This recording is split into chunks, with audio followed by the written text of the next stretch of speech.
स्वागत है हमारे चैनल में आप सभी लोगों का। तो मैं फिर पेश हूँ आपके समक्ष। आज हम 4 चीज़ें देखेंगे इसमें: दर्श पौर्णमास याग, पंचमहायज्ञ, अग्निष्टोम आदि 4 विषय मैं लेकर के आया हूँ आज। तो चलिए बिना देर किए शुरू करते हैं वीडियो को। सबसे पहले हम दर्श पौर्णमास यज्ञ को देखेंगे। दर्श पौर्णमास यागास्तु वैदिकानां सप्तम प्रमुख यागेषु अन्यतमः अस्ति। ये जो वैदिक 7 प्रमुख यज्ञ हैं उनमें से एक है। दर्श पौर्णमासयोः दर्शस्तु अमावस्यायाम। अब देखिए 2 चीज़ हैं इसमें, दर्श याग और पौर्णमास याग। तो ये दर्श याग हैं वे कब किए जाएंगे? अमावस्या को। करणीयानाम, अब जो दर्श याग हैं उनको 3 यागों का समन्वय है। ये दर्श याग त्रयाणाम यागानाम समन्वयः अस्ति। दर्श याग 3 यागों का। वो 3 याग कौन से हैं? अग्नि प्रीत्यर्थक पुरोडाश याग, इंद्र प्रीत्यर्थक पुरोडाश याग और इंद्र प्रीत्यर्थक पयोद्रव्यक याग। इन 3 यागों के समूह को दर्श याग कहते हैं। ये क्लियर हुआ? चलिए, एतदतिरिक्तम, इससे अतिरिक्त पौर्णमास यागस्तु पूर्णिमायाम। दर्श याग अमावस्या को किए जाएंगे, तो पौर्णमास याग हैं जो पूर्णिमा को किए जाएंगे। ये भी 3 यागों का समूह है। करणीयानाम त्रयाणाम यागानाम समूहिक रूपम स्वरूपम उपस्थापयति। ये भी 3 यागों के समूहिक स्वरूप को बताता है। इसमें इमे पौर्णमास यागाः, ये कौन से हैं जो पौर्णमास याग हैं? अष्टक कपाल पुरोडाश याग, उपांशु याग और एकादश कपाल पुरोडाश याग। इन 3 यागों के समूह को पौर्णमास याग कहते हैं। इत्थम षण्णाम यागानाम समन्वित स्वरूपमेव दर्श पौर्णमास यागाः इत्यभिधीयते।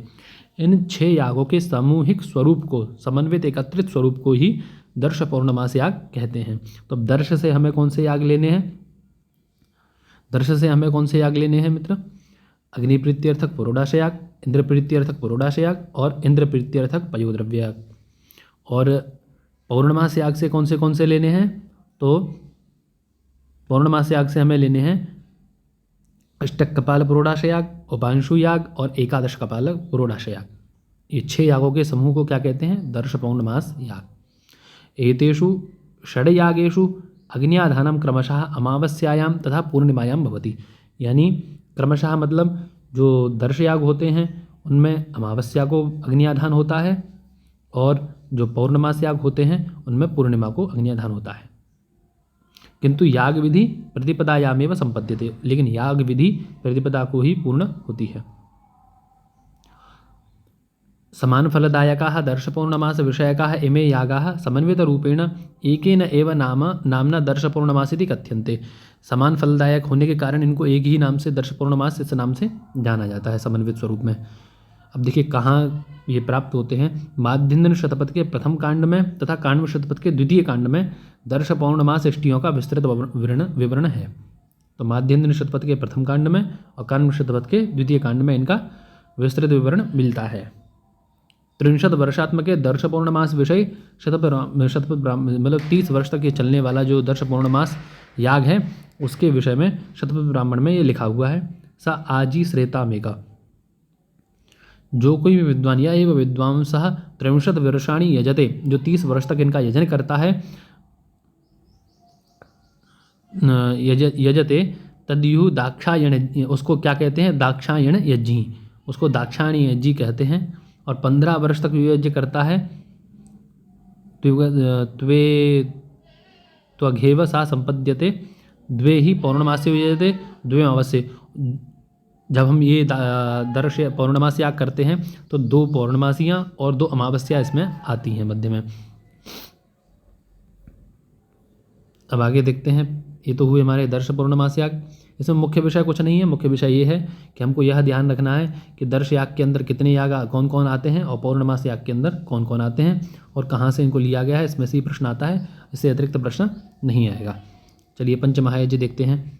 वैदिक परंपरायां पंचमहायज्ञानाम अतीव महत्वपूर्ण स्थानमस्ति। वैदिक परंपरा में इनका बहुत महत्वपूर्ण स्थान है। प्रत्येक गृहस्थं प्रति पंचमहायज्ञानाम अनुष्ठानम अतीव आवश्यकम अनिवार्यञ्च अस्ति। प्रत्येक गृहस्थ को इन पंच महायज्ञों का अनुष्ठान करना अत्यंत आवश्यक और अनिवार्य है।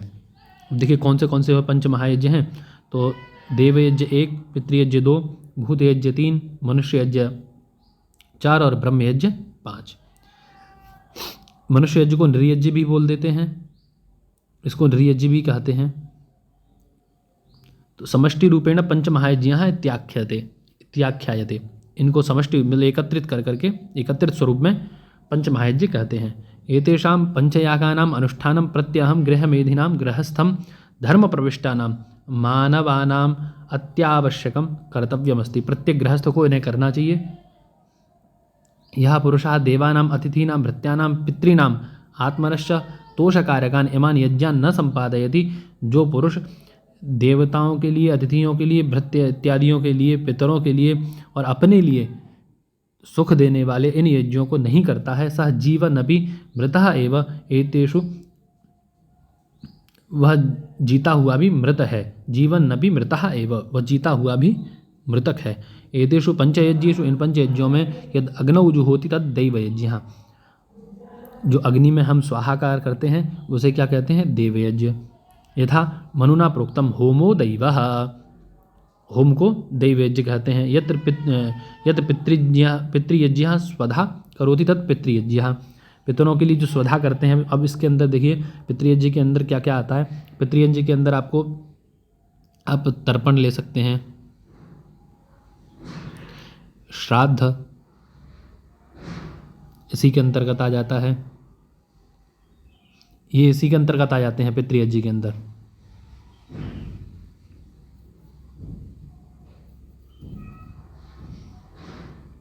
आगे चलते हैं। भूतेभ्यो यद बलि दीयते तदैव भूत बलि, भूतों के लिए मतलब यानी आपने सुना होगा शायद, इसको बोलते हैं पंचबली। पंचबली इसको बोलते हैं पंचबली।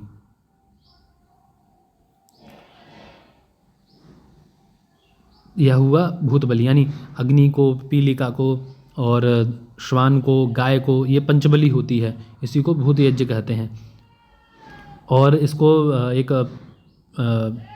पठित भाषा में, वैदिक भाषा में इसको बलि वैश्वदेव भी बोलते हैं। बलि वैश्वदेव,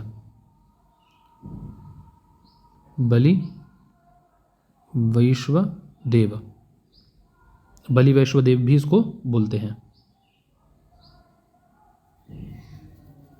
तो इसके दो नाम हमने देखे, बलि वैश्वदेव और पंचबली। भूतेभ्यो यद बलि दीयते तदैव भूतबलि यानी भूतयज्ञः भवति। यद ब्राह्मणेभ्यो अन्नम ददाति तद अतिथीनाम यह सत्कारः क्रियते तद नृयज्ञः, अतिथियों के सत्कार को ही नृयज्ञ कहते हैं। यद स्वाध्यायम अधीयते एकामपि ऋचं यजुः सामवा तद ब्रह्मयज्ञ, स्वशाखाध्ययन को ब्रह्मयज्ञ कहते हैं।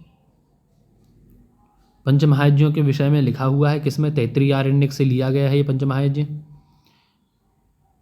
यानी जो इन ऋचाओं को, इसका अर्थ मैं आपको बता देता हूँ। यत ऋचोः अधीते पयसा कुल्या, यानी जो अब इन ऋचाओं को, इन पंचमहायज्ञों को करता है वह पयसा कुल्या यानी दूध की नदियों में अपने पितरों के लिए स्वधा करता है, दूध की नदियों के द्वारा। घृत की, दूध की, पयसा कुल्या, घृतस्य कुल्या, घृत की नदियों में, नदियों के द्वारा पितरों को तृप्त करता है। मधोः कुल्या, ये सब लिखा हुआ है इसमें। चलिए आगे देखते हैं अग्निष्टोम को। अग्निष्टोम याजी विशेषः सम्मानार्थम प्रयुक्तम अभवत्। अग्निष्टोम से प्रारंभम वसंते भवति, अग्निष्टोम का प्रारंभ कब होता है? वसंत ऋतु में। वासंतिकः अग्न्याधानम ब्राह्मणस्य कर्तव्यम मन्यते, जो वसंत ऋतु में अग्न्याधान है वह ब्राह्मण को करना चाहिए, ऐसा इनका मत है। अग्न्याधानम यज्ञारंभस्य प्रतित्याय अभवत्, अग्न्याधान से यज्ञ का शुरू होता है, आरंभ होता है। कात्यायन श्रौत सूत्रे अग्निष्टोमस्य प्रारंभ कालः वसंत एव कथ्यते, कात्यायन श्रौत सूत्र में अग्निष्टोम का जो प्रारंभ काल है, आरंभ काल है, वो वसंत ऋतु मिलता है। वसंत ऋतु में इसकी शुरुआत करनी चाहिए। अस्य त्रयो भेदाः संति। इसके 3 भेद हैं, एकाह, अहीन और सत्र। कितने भेद हैं इसके? तो 3 भेद हैं, एकाह, अहीन और सत्र। तस्यै सुव्याकर्म एकाहम साध्यम भवति। सुव्याकर्म में एकाह साध्य होता है। सह एकाह तस्यै च 2 त्रीणि 12 पर्यंतम सुत्याकर्म चलति। यानी जिसका सुत्याकर्म होता है वह 2, 3 और 12 दिन तक चलता है। अग्निष्टोमम संपूर्णम श्रोत्रयागानां प्रकृति अस्ति। अग्निष्टोम जो है वह जितने भी श्रोत याग हैं उन सब की प्रकृति है, यानी सारे विषय इसी में आते हैं। इदम अति सरलम एवं सर्वाधिकम प्रचलितम आसीत। यह अति सरल और सर्वाधिक प्रचलित है। तस्यै 16 ऋत्विजाः भवन्ति। इसमें कितने ऋत्विक होते हैं? तो 16 ऋत्विक इसमें होते हैं। अग्निम एकम छागस्य बलि दीयते। एक छाग बोलते हैं मेमने को, उसकी बलि दी जाती है। छागस्य बलि दीयते। अग्निष्टोम सामस्य प्रयोगम भवति। अग्निष्टोम में साम का प्रयोग होता है। अग्निष्टोम सामस्य प्रयोगस्य एव कारणम अस्य अग्निष्टोम सख्यम ऋतुम कथ्यते। अग्निष्टोम में साम का प्रयोग होने के कारण ही इसको ऋतुओं का सखा कहा जाता है। चलिए आगे अग्निहोत्र को देखते हैं। निरुपायाः यत् वसंत ऋतुनि अग्नियाधानम करोति तस्य ब्राह्मणस्य श्री वृद्धि होती। यानी अग्निहोत्र में जो अग्निहोत्र करने वाले होते हैं नित्य, उनमें जो वसंत ऋतु में अग्नियाधान करता है उस ब्राह्मण की क्या होती है? श्री वृद्धि, यानी उसके धन की वृद्धि होती है। श्री वृद्धि भवति एव तस्य वैदिकम ज्ञान भी वर्धते। और उसका वैदिक ज्ञान भी वर्धित होता है। नृपाय ग्रीष्म ऋतुनि अग्नियाधानम श्रेष्ठा मन्यते। और जो क्षत्रिय हैं उनके लिए ग्रीष्म ऋतु में अग्नियाधान करना चाहिए। यदि क्षत्रियः ग्रीष्म ऋतवे अग्निं स्थापनं करोति तस्य संपत्ति प्रजा धनम यशस्य च अभिवृद्धि भवति। जो नृप ग्रीष्म ऋतु में अग्नियाधान करता है, अग्नि स्थापना करता है, उसकी संपत्ति, प्रजा, धन, यश आदि की वृद्धि होती है। तो देखिए ब्राह्मण को कब करना चाहिए? वसंत ऋतु में। और क्षत्रिय को ग्रीष्म ऋतु में अग्नियाधान करना चाहिए। और वैश्यस्य शरद ऋतवे अग्नियाधानम रसः घृतादि सर्वे प्रकाराः भवति। तो वैश्य यदि शरद ऋतु में अग्नियाधान करता है तो उसके रस, घृत आदि सभी प्रकार से उसकी वृद्धि होती है। और सुगंधितम द्रव्यम रत्नम मणिम सुवर्णम सर्वेषु उत्पत्ति अग्निहोत्राय भवन्ति। इन सभी की उत्पत्ति अग्निहोत्र से ही होती है। अग्निहोत्रम ज्ञानायम आयुर्वेदम धनुर्वेदम मीमांसा विस्तृत न्यायशास्त्राणाम धर्मशास्त्र से च निर्माणम अकरोत्। अग्निहोत्र ज्ञान के लिए आयुर्वेद, धनुर्वेद, मीमांसा, विस्तृत न्यायशास्त्र, धर्मशास्त्र आदि का निर्माण किया गया है अग्निहोत्र के ज्ञान के लिए। गोदक्षिणाम बिना यज्ञम संपन्नम न भवति। गोदक्षिणा के बिना, गोदान के बिना यह यज्ञ संपन्न नहीं होता। कुशानाम उत्पत्त्यानाम हवन कुंडस्य अभिता विस्तृत एवं दुष्टानाम रक्षणाय अभवत। कुशाओं की उत्पत्ति जो है, हवन कुंड के जो चारों तरफ उसमें कुछ कुशाएँ बिछाते हैं, वह मतलब यज्ञ की रक्षा के लिए है। यद द्विजः विधिपूर्वक अग्निहोत्र से सेवनम करोति तेन दानम होमम यज्ञम अध्ययनम च ते संपूर्ण कर्मम पूर्णम भवन्ति। जो द्विज से हमें तीनों को लेना है, ब्राह्मण, क्षत्रिय, वैश्य, विधिपूर्वक अग्निहोत्र का जो कर्म करता है, विधान करता है, अभिधान करता है, उस जो करता है वह मोक्ष को जाता है। और दान, होम, यज्ञ, अध्ययन इत्यादि में उसके वृद्धि होती है। तो यदि वीडियो आपको अच्छा लगा हो तो लाइक, शेयर और चैनल को सब्सक्राइब करें। धन्यवाद।